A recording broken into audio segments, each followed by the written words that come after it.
Oi, mama, we have been on fire, gang. And speaking of fire, today we're talking about AncientGreymon. Woo, I'm about to make a name for myself here. Now, this is a deck that is absolutely near and dear to my heart. I love coming back to this every 1 or 2 sets and just working on it a little bit too much for how simple it is. But it is a simple deck that is extremely complex under the surface, in a sense. And to clarify, this is a locals deck profile. Currently, I have tested many games with this deck so far. I've been iterating on it for many sets, as I just said. But I wanted to go and make a quick deck profile because I just went 3-0 at a locals, and personally it felt pretty darn easy to do it, and that's not to disparage my fellow players. That is more so that the deck felt extremely high roll, and we'll get into that as we talk about each card. But if you're looking for a counter to Lordknight X, this might actually be your pick. But first, to explain what AncientGreymon actually does, I want to take a look back at what Red Hybrid used to be, well back in BT14 and kind of afterward format, where we had, you know, Numemon and all of those other decks running around, just to show you an example of where we left off, what the deck does, and of course, where we'll get to. So, just to give you a quick brief, a quick primer on exactly what Red Hybrid is, if you've never played Digimon before. This is Digimon's absurd attempt at trying to be every other card game's red deck. It is absolutely as fast as possible. Your entire goal is just to get to your opponent's head and fucking just as quickly as possible. There's not really any other room for any sort of board control interactivity like almost every other deck engages in Digimon. So this is just go. We want this game over in less than 10 minutes, the deck. And to explain essentially what each of these cards do very quickly, you've got 3 sets of searches, Boko searches as well. Ukomon used to give you extra memory because this deck struggled with memory. You know, you were often fighting for that last check and you found yourself having trouble to just, you know, crash over your opponent for lethal. And then you've got the string of level 4s, which are there to play out a searcher your early game, gain extra DP over your tamers so that you can do more security attack +1, more memory gain, awesome. And then the last one was your only way to interact with the board for the most part, in the sense of you are popping a 4K with Burning Gray. And then you've got like Outer, which was just another way to get more DP, more damage, swing over some things sometimes. It was a cheap way to more efficiently get into exactly Emperor Grey in the next slot, which was just delete something with less DP than this. You would always have so much DP that like anything would pop. But now a lot of Digimon have like defense from effects, so you know these things get a little bit worse over time. The Blitz Emperor Grey was always there to, you know, blitz for game, make your opponent give you 3 memory if you had to, and same with the Omni, blitz for game, he's there. Gravity Crush, I always really loved in this deck because although it can be hella bricky, you know, it's a great card to just, you know, oh man, I don't have the memory to go for game. Surprise! Here's, you know, 2 extra memory out of nowhere.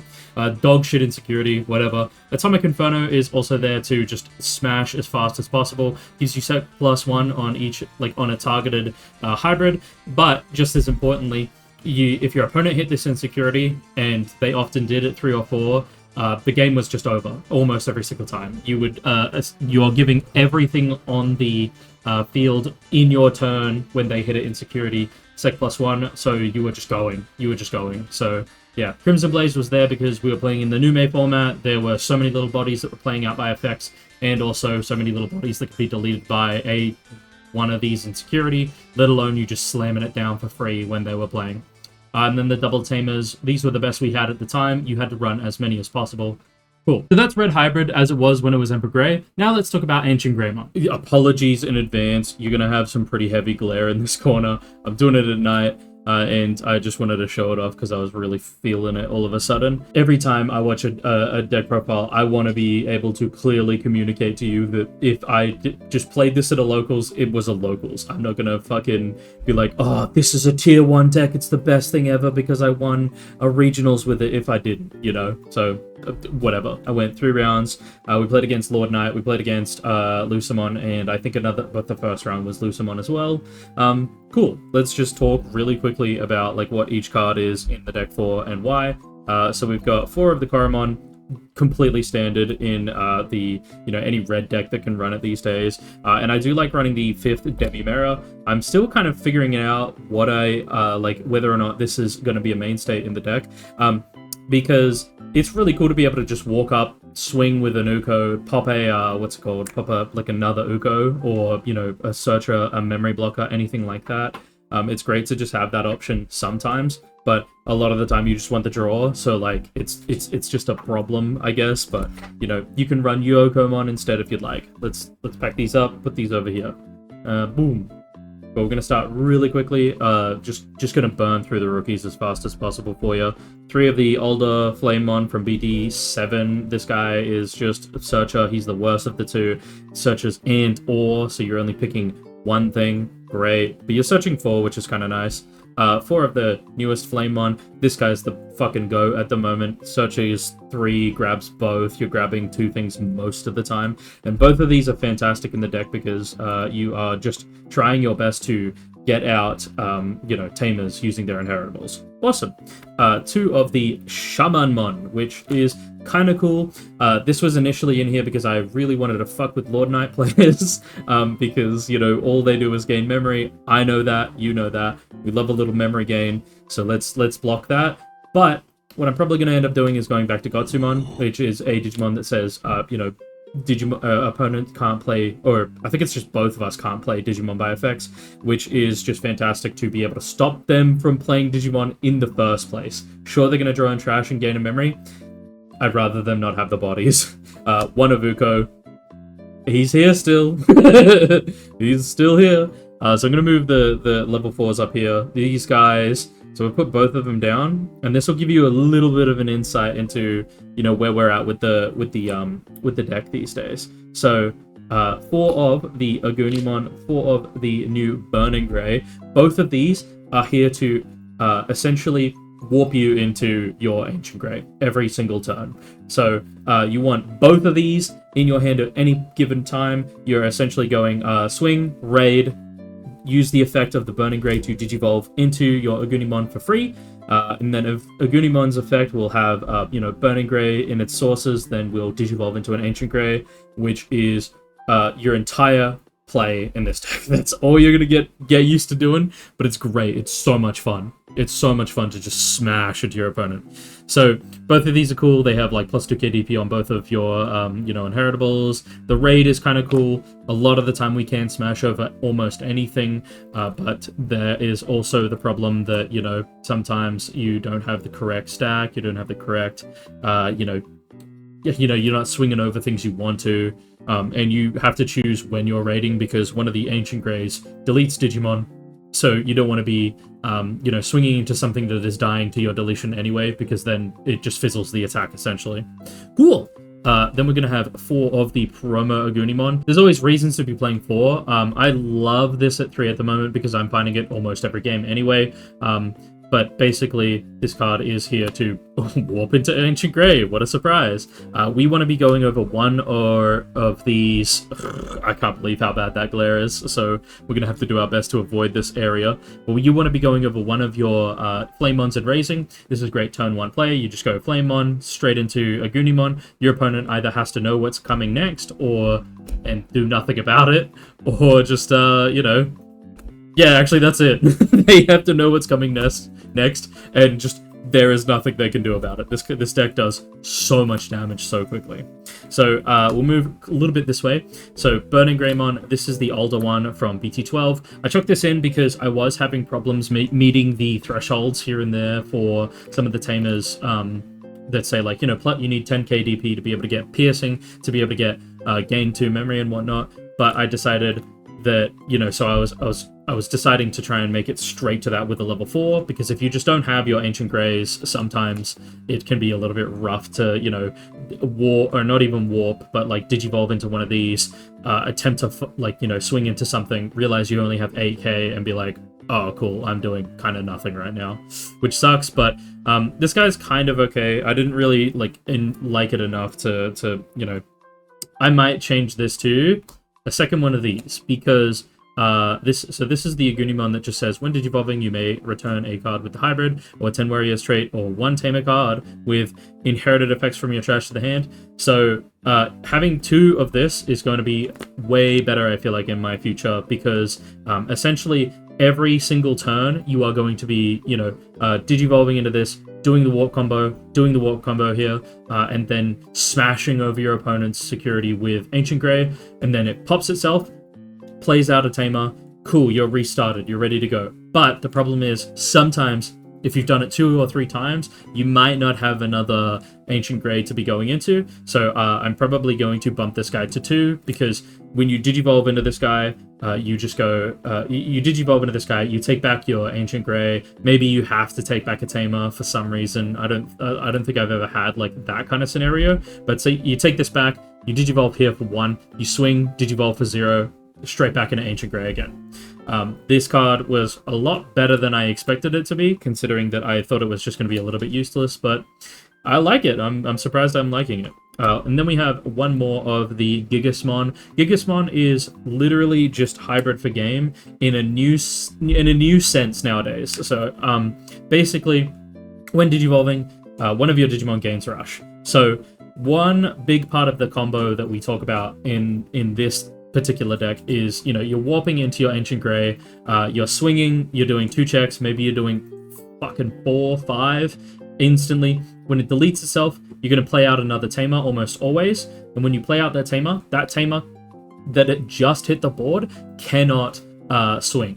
So what Gigasmon does is, if you are at 1 memory or 0 memory and you play out the new Takuya Kanbara, which and I think it's a Koji that I'll show you in a second, you can essentially give this Digimon Rush. So you can swing for game off a tamer that you just got played.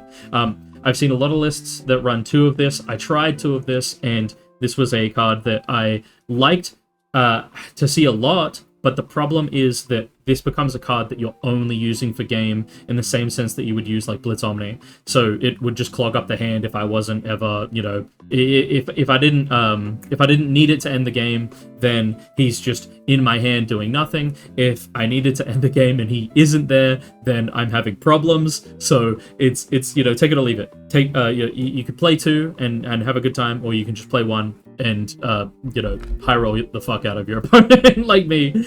Cool. One of the Aldemon. So this is still my, I'm not the biggest fan of this at the moment, but it's way too tight on space for me right now to figure out what actually I could swap to give even a second one, because the thing about only running one of these is you are doing nothing but your warping play. So it's kind of unnecessary to have Aldemon, because you're not climbing into Ancientgrey anymore. You are just warping and smashing and then dying and then doing it again. So Aldemon is there when you're in a really niche case scenario where either you don't have one of these 2, or you just want to tuck it underneath your Takuya Kanbaras to stop your opponent from getting their security effects from options, which is a big part of Digimon. The more checks you can do in one turn, the better off you'll be. So that's all 3s, 4s, 5s. Ancientgrey, not a surprise in the Ancientgrey deck, and then 2 of the old Ancientgrey. So I've talked about it before in an older video that this Ancientgrey is awesome, but man, this Ancientgrey feels fucking sick. It's so funny to go turn 1, we're gonna digivolve, we're gonna walk our guy out of raising. He's already digivolved in this. Our opponent has given us 3 memory to work with, and if you go 1 over him, swing effect, digivolve into this for free. This one's effect, digivolve into this. I'm not kidding. Turn 2, this is a 2 memory combo that does 1, 2, 3, 4, 5 checks. Turn 2. You can so easily do this. And I know that's a lot of card economy to expect on your second turn, but I've done it. I've done it many times now, and it feels unfair. It's so funny. So you're essentially smashing over, because this older Burning Grey, in case you didn't or Ancientgrey, in case you didn't know, it does a security attack +1 per hybrid in its sources, and so it's the 4 from its sources plus itself, 5 checks. Oh my gosh. Oh my gosh, does it feel good. It's so cool. Alright, so enough gushing about this Ancientgrey. I would probably at some point bump this up to 3, but realistically he is just here to smash over your opponent in the early game. Sometimes you will have to digivolve into this and, you know, smash into somebody's Digimon with the raid effect, but like it becomes a little less useful. This guy is great for clearing boards. It allows you to help you know, the combination of the Burning Grey's raid and your Ancientgrey allow you to, you know, really actually fight for board with this deck now. Like, you can swing raid, pierce through a Digimon for the 2 checks, and then explode something next to it, and pop yourself, play out another tamer, be ready for your next turn. Easy peasy. I love it so much. This is just, man, I love this card. And then one of the, you know, Blitz Omni, I don't need to say anything about this. If I'm doing 5 checks on the second turn, and my opponent, you know, has given me again 3 memory, I've done all that for 2 memory. I can just end the game on turn 2, like, and that's completely possible. It's so funny too. And then, so I'm gonna move all these cards over to up here because we know what they are. We know what Ancientgrey does. We need some more space, even though he's going to be glared out of his fucking mind. But damn if he doesn't look cool. So rough, so rough. But let's talk about tamers now. So it's all Takia from the get-go. We got 3 of the one of the newest ones, 2 of the memory setter, 1 of the old warping Emperor Grey one, and 3 of the newest Takia Koji. So let's start from the beginning. This guy I think is so cool. Being able to raid and swing over something and still get piercing, awesome, great, love it. More importantly to me, gaining a memory every turn, essentially. This deck, like I said in the intro, it does need a lot of memory, but like once you get started, nowadays, the Ancientgrey does not feel like it needs even half the memory that, you know, the old Red Hybrid felt like it did. You know, a lot of the games that I was playing with Red Hybrid, I would be suffering because you'd be so close to winning, but your opponent has set you to 1, and you just want to shoot yourself in the face because you just cannot clutch out that last hit.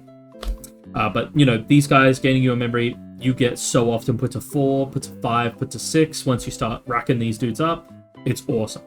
2 of these, you only need 2 of the memory setter now, and I think this guy's starting to become the worst of the bunch, which is actually interesting. Besides this guy, I think this guy is still good for his own reasons, but, you know, I don't need gain 2 memory that much anymore. Like, it's cool to be able to swing, you know, effect Digivolve into the Ancientgrey, hit, gain 2 back, and it's a 1 memory Ancientgrey. But with our final tamer, you'll see it's a lot easier for you to, like, essentially manipulate your memory just a lot better. One of the Takia, sometimes it's actually really good to be able to go, you know, tuck the whole 5 set of, you know, hybrids underneath, and then again warp, because you'll have so many more hybrids, so many more inheritable effects underneath it all. That's awesome. Takia Koji, this is by far and above the absolute most goated card out of the newest set for this deck. This card is fucking crazy. So every turn you are tucking 1 hybrid with a unique name underneath your tamer, and then that gets another 2 hybrids with unique names underneath your tamer for each other tamer that you have out. So, positive, it's awesome to be able to get Flame on. It's awesome to be able to get that extra plus 2 KDP underneath. It's awesome to be able to tuck these guys with, you know, like all their inherited effects, especially this Lordknightmon. Cons, because Emperor or Ancientgrey or whatever you want to call it is pretty static in its names. It doesn't have many unique names. You are almost always, even if you have like 4 tamers out, you are almost always only tucking underneath 3 of your hybrids. So you'll be tucking 1 Flamemon, 1 Lordknightmon, 1 Burning Grey, and maybe Aldamon, because you're not able to tuck 10 warriors, so you're not tucking your Ancientgrey. At most, if you find the one of the Aldamon, you know, for the 4th card, maybe the Gigasmon. That's like the only con that I have for this card. But this card is also sick for the second part, which says End of your turn. Once per turn, this Digimon may, with a hybrid in it or like 10 warriors in its traits, may attack a player. So you're able to essentially just Digivolve over this. Even if my turn is ended, even if this like tamer just got played out, you know, by the effect of my Ancientgrey, I give this rush. My turn ends. I swing for game. It's so good. It's so nice. It's so nice to just have that in the back pocket. Only problem, I guess the other problem is that it's a 5 cost, but like, I don't care. I cannot remember the last time that I've ever actually had to play this for 5, considering that this plays out a tamer for free, and you'll just be, you know, looping that. These two guys, inheritables up here, both play out tamers for free. Cool. You can just get this guy out for free. It does not matter. Let's scoot our Takiyas a little bit over here because now we know what they do. I do want to add to the list, we have 4 of the Analog Youth. This card is incredibly clutch as well. It's very cool to be able to search, get more into your trash for your Takiya, and, you know, grab any pieces that you need. Just as importantly, like I was saying about like memory manipulation, you want to be able to swing, warp into your Ancientgrey. Ancientgrey puts your opponent to 1. When it deletes itself, you're going to tap this to bring that back to your turn, hatch another egg, and then you know, it'll still delete itself, so it'll play out other tamers. You're essentially like giving yourself back the turn so that you can just run over your opponent in a completely different way. You know, this card is awesome. In the list that I was running before, like I did a gameplay video, I didn't even think to play Analog Youth. It is so good in this deck. It is very, very nice to be able to control where your memory sits. You can control putting your opponent to 1 if you have nothing better you feel like doing. It's great. I really like it. And then onto options. Finally, we've got Ancient Deity. This card is cracked beyond belief. You know, 2 cost when you walk up your Flamemon. Player, you know, take any hybrid 10 warriors back. Again, we need to be cycling these guys because we're going to be walking through so many, smashing through so many. You need to be able to cycle them back, and also playing out a tamer for essentially free. If at worst you've got to play this guy out for 1, who cares? It's 3 costs to play out a Takiya Koji. And then that's a memory setter. 3 cost memory setter, dog. End of turn, swing over your opponent's Digimon, yada yada. Cool. But this is great. I've always like wanted here and there to like put this to 3, but it does brick up the hand, especially super early. And that's one of this deck's greatest weaknesses, is that all these pieces work phenomenally together, but they have a really good tendency to brick as well. if you don't get like a decent, like, you know, rookie into, you know, having a tamer on your turn 1, you're not going to have any searching capabilities, you know, if you don't have like a rookie into, you know, playing out another rookie to search. So a lot of the time you can brick, but your brick is substantially outweighed by your ability to just high roll the absolute fuck out of your opponent. So, last options, we got 1 Gravity Crush. I know I said memory doesn't matter these days for this deck, but sometimes it does. Sometimes it does. And I'd rather have the Gravity Crush for when it matters than not. And the only other card that I'm kind of debating whether or not I keep in this deck is Crimson Blaze. It did save me in, I think, one of the games, if not 2, because I was always worried about, you know, like, Lordknight specifically playing out so many bodies. If they swing into a Crimson Blaze, you just decimate the board. Awesome. If it goes back to your turn and you've been hitting security and ignoring that board that keeps getting a little bit bigger, you know, just slamming down a Crimson Blaze for free can just get you out of a lot of trouble sometimes. But yeah, Crimson Blaze is kind of a half and half about this one. But if you like it, I would still run Crimson Blaze. We have so many like little bodies, little rush chip checks running around at the moment that it's totally worth it. I guess you'd notice that, again, there's no like Atomic Inferno in this deck. I did play 1, I did play 2 at one point because, you know, Atomic Inferno just makes this deck crazy when you can just do 2 or 3 checks on a level 4. I don't need it. You don't need it anymore. Again, like this guy and this guy facilitate like 3 checks at a time. You know, 3 checks base, 2 checks on this guy. You know, spamming out more tamers, spams out a body. It's a little unnecessary, I feel like, to actually have the Atomic Inferno. I think it's good, don't get me wrong. If you want to run it, you could just take out the Crimson Blazers, be way more aggressive, here's your game plan. But it's cool. I can't think of any other color, like other cards that, you know, I would slot into the deck. But let's talk quickly about matchups. Lucemon was both a very easy and a very hard matchup. You know, at one point you'll do 5 checks, walk over them. They won't get to respond to you in any way. And then in the other sense of the game, if you start a little bit too slowly, you're gonna digivolve into this guy. You're gonna attempt to pop the Chaos Mode. You're gonna face a Leviamon. You're gonna have the worst time of your life. They have aces that they can set up. That's a bit rough. Sucks. Lordknightmon X. This deck, if you have trouble with Lordknight X, or if you are just sick of a couple of your friends playing it, I highly recommend playing this, because they cannot interact with you at all. Not at all. Unless if they play Levia X, which some probably will soon. But they cannot interact with you in the traditional way that they would like to, in the sense that they can't stop you from digivolving. Then they're almost never going to be able to digivolve something, and they are massively outpaced by this deck. If your opponent even slightly has to search more than 2 turns, or has to play a searcher, this deck is running over them.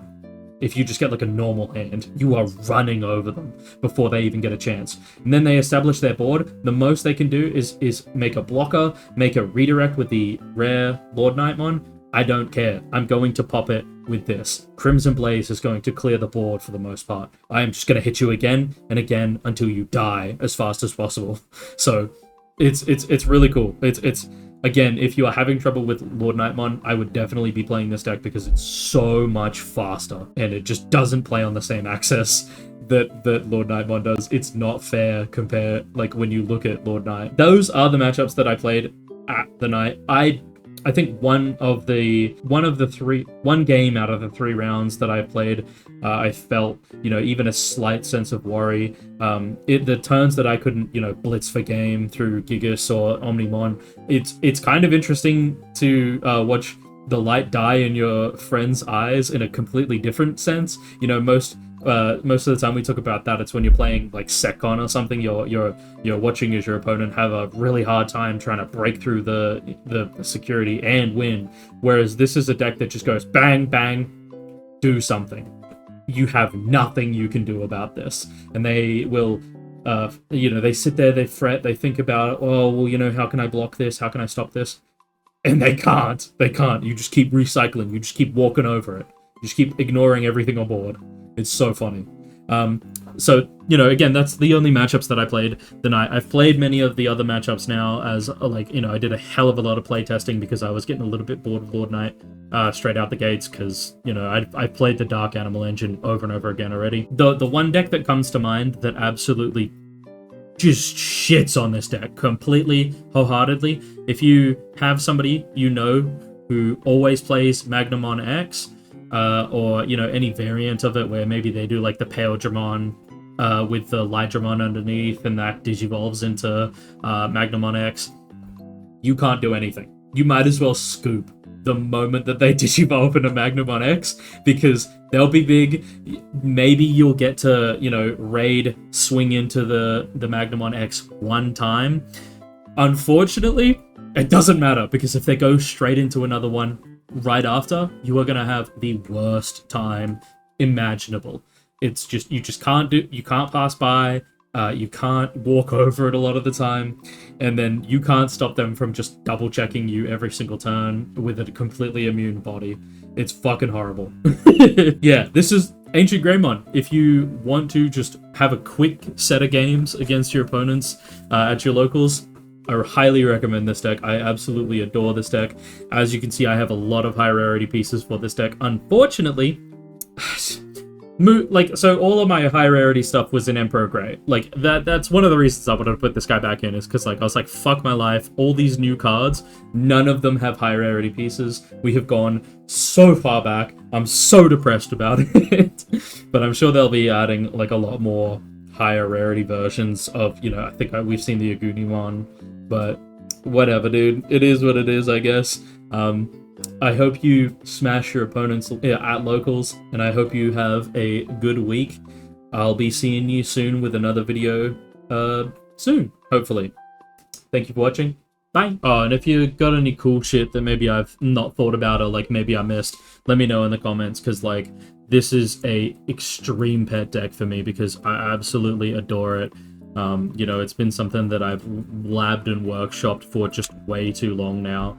Every so often I have a little stint where I come back to it and I decide to play, you know, another 3 locals of Red Hybrid, and my gang, they fucking hate me for it. They hate when I rip this shit out because it's so, on the surface it looks really brainless, and then you're in the tank on like the most, you know, nutty combo that you can think of, that you've just conjured, divine inspiration has come to you, and you're just like, oh boy, I can do unspeakable horrors to my friends once again. But it's a lot of fun. It's a lot of fun, just committing horrors.